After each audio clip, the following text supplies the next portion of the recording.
নমস্কার বন্ধুরা, আমার এসো গল্প শুনিতে আমার আজকের নিবেদন মহাশ্বেতা দেবীর লেখা ঠাকুমার পোষা ভূত। ঠাকুমা, এ কথা কি সত্যি যে তোমার নাম ছিল শুকতারা? ছিল রে, ছিল। শুকতারা আর সন্ধ্যাতারা দুই বোন ছিলাম আমরা। আমার বাবা তো বাংলার মাস্টার ছিলেন, সুন্দর সুন্দর নাম পছন্দ করতেন। তবে মা বলেন, কেন তোমার নাম নীলতারা? তবে শোন, আমার তো বিয়ে হলো 8 বছর বয়সে। তা আমার ভাসুরদের নাম ছিল সুকুমার। শ্বশুরবাড়ির লোকেরা বলল, এতে গ্রামে খুব নিন্দে হবে, ওর নাম থাক নীলতারা। তার নাম ধরে তো তখন কেউ ডাকতো না। মেঝো বউ, মেঝো বউঠান, মেঝো কাকি এসব বলেই ডাকতো। মা বলেছে, তুমি নাকি একবার বাঘ তাড়িয়েছিলে। তুইও তোর মায়ের মতো হলি যে। বাঘকে আমি তাড়িয়েছিলাম? তাড়িয়েছিল তোমার পোষা ভূত। তা সবই তো জানিস, তাও তোমার মুখে শুনবো। এ কথাটি শুনলে ঠাকুমা বেজায় খুশি হতো। আমার ঠাকুরদা চুরুতে মুখ দিয়ে কাগজে শব্দ ধাঁধা করতেন, বই পড়তেন, ছড়ি হাতে পদ্মার ধারে বেড়াতে যেতেন। রাজশাহী শহর ছিল পদ্মার ধারে। ঠাকুমা সকালে তরকারি কুটতেন, কি রান্না হবে তা বলে দিতেন। ঠাকুমা বেজায় ভালো রান্না করতেন। তবে আমার বাবা কাকারা জেদ করলে অথবা আমরা বায়না করলে আশ্চর্য সব রান্না সেরে ফেলতেন। তরকারি কুটেই স্নান করতেন। তারপর পেয়ারা গাছের নিচে বাঁধানো চাতালে বসে বাংলা কাগজ পড়তেন। কাগজটি পড়া হলে আমরা গল্প বলার জন্যে জেদ করতাম। বাড়ির ভেতরে কত না গাছ, বাঁধানো চাতাল, রান্নাঘর, খাওয়ার দালান, ভাড়ার ঘর, সে একটা একতলা দালানে। মুখোমুখি আমাদের থাকার ঘর, তারপর সিঁড়ির ঘর, সেখান দিয়ে সিঁড়ি উঠে গেছে ছাদে। ছাদে বসে খুব ভালো লাগতো। এত বড় ছড়ানো বাড়ি, থাকেন দুই বুড়ো বুড়ি। সবাই বলতো, আপনার ভয় করে না? ঠাকুমা হেসে বলতেন, আমার পোষা ভূতেরা আছে না, তারা সব পাহারা দেয়। ওর পোষা ভূতই নাকি বাঘ তাড়িয়েছিল। ঠাকুমার বিয়ে হয় 8 বছর বয়সে।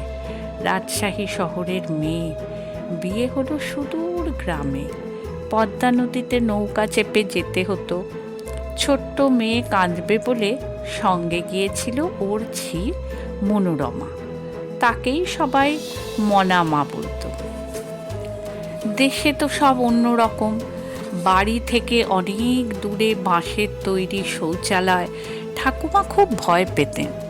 তখন মনামা বোঝালেন, দেখ, তোকে দেখবে শুনবে বলে আমি কয়েকটা বাচ্চা ভূত এনেছি। না না, দেখলে ভয় পাবি না। ওরা সব ছোট ছোট ভূত। ওরা তোর কাছেই থাকবে, তোর সঙ্গে খেলবে, গাছ থেকে ফল পেড়ে দেবে। তুই ভয় পেলে তোকে দেখবে। আমাকে ভয় দেখাবে না, কখনো না।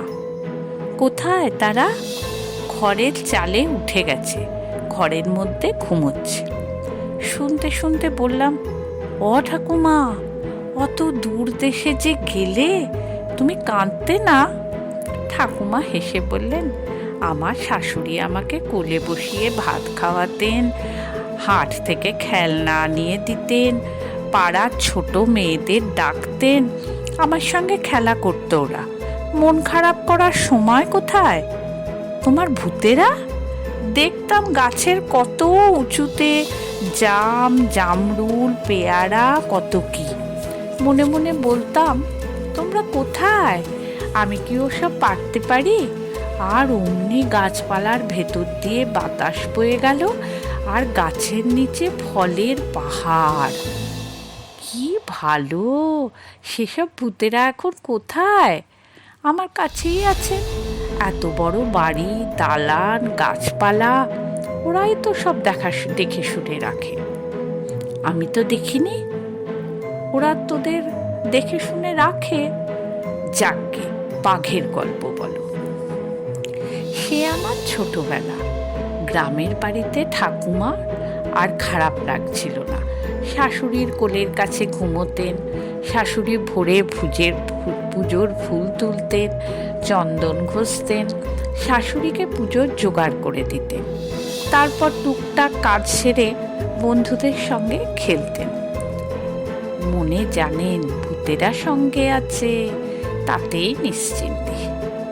তা একদিন সন্ধ্যের মুখে বাইরে যাওয়ার দরকার। একটি লণ্ঠন জেলে নিয়ে ঠাকুমা তো চলেছেন, ভূতেদের আগেই ডেকে নিয়েছেন।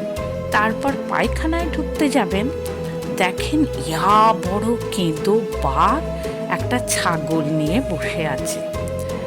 বাঘ বলছে ঘিয়াও। ঠাকুমা ভাবছেন এবার গেলাম।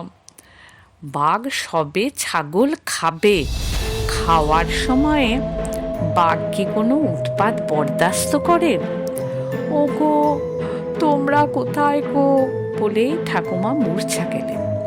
বাড়ির লোকজনও দৌড়ে আসছিল।